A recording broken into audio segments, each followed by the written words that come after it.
So these are all the vitamins and minerals that we can actually get it from the home cooked meals itself. So calcium, the best source for calcium is a bone powder, right? Now I have a lot of vegetarian household clients as well. So they are okay with feeding bone powder. They are like, as long as it is dehydrated and we don't need to cook it or touch it, we are okay with it. So bone powder is actually a very great form of calcium source. It is because it has calcium, it has phosphorus, it has magnesium, it has potassium, it has sodium.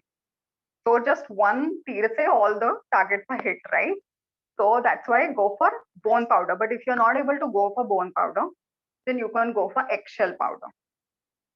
Now I'm sure some households, they are not able to feed the eggshell powder also. They are like, we cannot get eggshell in the home. Fine, then you can go for a supplement. Supplement should be your last resort, because the calcium from the supplement, if you give it for a very extended period of time, it will actually deposit in the tissues. This is common with humans also, you must have heard it, right? So go for a calcium supplement that has calcium, that has phosphorus, that has magnesium, and that has D3. So most of the calcium supplement that I have seen actually has these 4 nutrients, so that the calcium is properly regulated in the body and there is no excess of calcium circulating in the blood. When there is excess of calcium circulating in the blood, then there is an issue. That means it is not properly absorbed. What happens in the blood test also, if you go and do a nutrient analysis of these important nutrients like calcium, phosphorus, and all, sometimes the calcium comes very high, and people think that we have overfeeding the calcium. No, you're feeding the calcium properly. What you're not doing is you're not balancing it out with phosphorus, magnesium, and all these other minerals. That's why it is not getting properly absorbed in the bone. That's why go for this supplement that has calcium, phosphorus, magnesium, and D3. Phosphorus, all the grains in the world has phosphorus, so you don't need to worry about a phosphorus deficiency. So next one is magnesium, right? I'm not able to see this properly. Okay. So magnesium, the best source of magnesium is pumpkin seed. It is also great for the gut health. It is also rich in fat. So like feed in moderation. 1 teaspoon is something I would recommend, maybe 2 to 3 times in a week. That will cover a little bit of magnesium. Then millets are also very high in magnesium, especially ragi. If you give ragi, wali roti or ragi, whatever, I don't know how you will feed. Don't feed the whole grain of ragi. You can make flour, make a mixed flour of ragi, jawar or something, and then make roti or chilla or whatever. And that is a rich source of magnesium for your dog. So that way, what you have done is now, if you're feeding an eggshell powder, and if you're feeding the different kinds of grains, and if you're feeding ragi or if you're feeding pumpkin seeds, you have already covered calcium, phosphorus, and magnesium in your dog's diet, and it will be more than the minimum required amount. So that also something you don't need to worry. Then potassium. Potassium is in pumpkin, it is in carrots, it is in bottle gourd. There are so many different kinds of vegetables that already has potassium. Even the grains, the oats, quinoa, everything has potassium. So this is also one of those minerals that will not be big deficient. The only problem is that potassium can be so high that sodium can get deficient, right? In the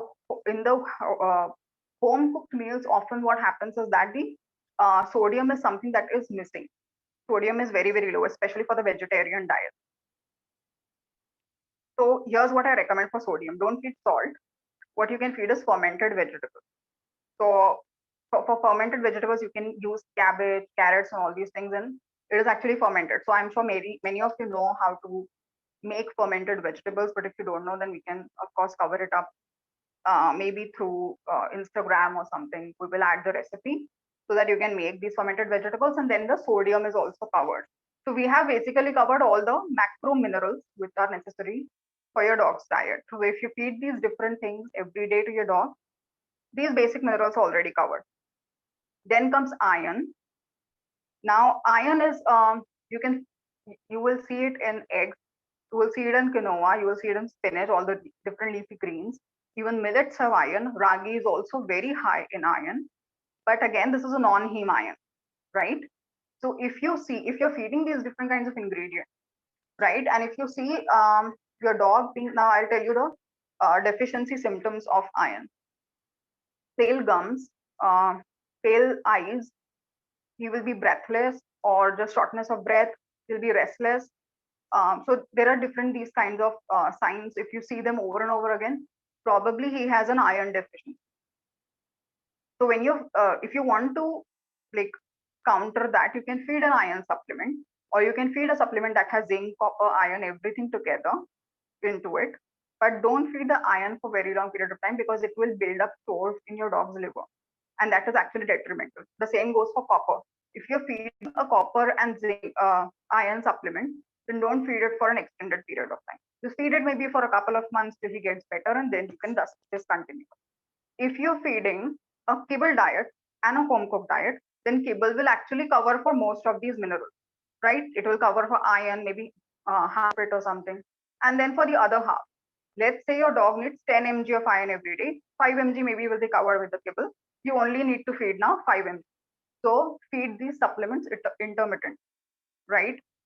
And if you're not sure about how much of this particular mineral your dog needs, then either you can ask your vet, or you can get a diet plan formulated. So we will cover it in the supplement itself. Then comes selenium. So like I said, selenium is actually very important for iodine uptake and absorption. So both iodine and selenium are very important for thyroid health, right? So selenium, the richest source in vegetarian ingredients is brown rice and quinoa. So if you keep rotating between brown rice and quinoa, you will actually have both selenium and manganese, which is written right under it. So you are covered here. I would recommend not to feed too much of brown rice. You can actually rotate it with the other ingredients that we have just mentioned for the protein sources. But yeah, selenium will be pretty much covered by this. The only problem is bioavailability, whether how much of those selenium or manganese will your dog be able to actually properly absorb. Manganese is very, very important for joint health. So if you're feeding your dog any form of joint supplement, you will see a manganese sulfate into it because it is very important for joint health. So if you're feeding a manganese-rich whole food source, since he's a puppy, then probably he will not even develop a joint tissue, or maybe it will be delayed. Then again, if you are covering it up with proper amounts of EPA and DHA, again, you will delay the joint tissue. Today, I see dogs who are just like 2 years or 3 years of age who are developing joint tissue. So there are so many minerals and essential fatty acids that are missing in their diet, and that is why they are developing these issues so much early on. Of course, if it is not genetic, for example, like for golden retrievers, if dysplasia is so genetic, they develop it at 4 months and 5 months and stuff like that. But if you take care of all these different minerals, then you will be able to prevent so many of the diseases from early on. Then comes the vitamin. Now, like I said, vitamin A and vitamin D is not something you will find in the vegetarian ingredients. So it's best to supplement. And the best supplement for that is a fish oil, which is fortified with vitamin A and D, or a cod liver oil. So a cod liver oil, I'm sure many of you have already heard about this oil. But if you have not, it is actually made from an American cod fish, from the liver of an American cod fish. So it is very rich in both vitamin A and D, and it is also rich in EPA and DHA. So you are, with one fish oil, with one cod liver oil, you are covering all these four nutrients. You are covering the essential fatty acids, you are covering the vitamin A, and you are covering the vitamin D also. So yes, so vitamin section, I think we are done except for B complex. Vitamin C and K you will find in like I said, the red bell peppers are very high in vitamin C. All kinds of different vegetables are high in vitamin C. Green leafy vegetables are very high in vitamin K. So if you're feeding different kinds of vegetables and fruits, your vitamin C and K will be completely covered. B complex is another issue with vegetarian diet. So there are different kinds of vitamin B that your dog needs, right? B1, B2, B3, B4, B5, B6, so many. So if you're feeding your dog an egg every day, some of these vitamin Bs will actually be covered by the eggs itself. Then if you're feeding your dog quinoa and lentil, also millets, some of all those different vitamin B will actually be able to meet the minimum required or minimum recommended allowance for vitamin D in your dog's diet every day. right? So the B complex is also covered here. The only problem, the only thing that is not covered is B12, vitamin B12, which is very, very essential for your dog's health. And none of the vegetarian ingredients has B12. So that is also something you need to supplement. Now, what I have seen is a calcium supplement which has phosphorus, magnesium, and vitamin D also has B12. So if you get something like that, you can go for that one so that you also cover vitamin B12. Or you can go for a B complex supplement itself so that different kinds of B vitamins are covered. But again, then go to your veterinary vet to get it checked about how much B complex is needed. If your dog has any kind of gut issues, or if there is some form of, constantly he is either having loose stools or not so firm stools, or is constipated, then there is actually an issue with that. He's actually deficient in B12 or any other form of B complex, but mostly B12.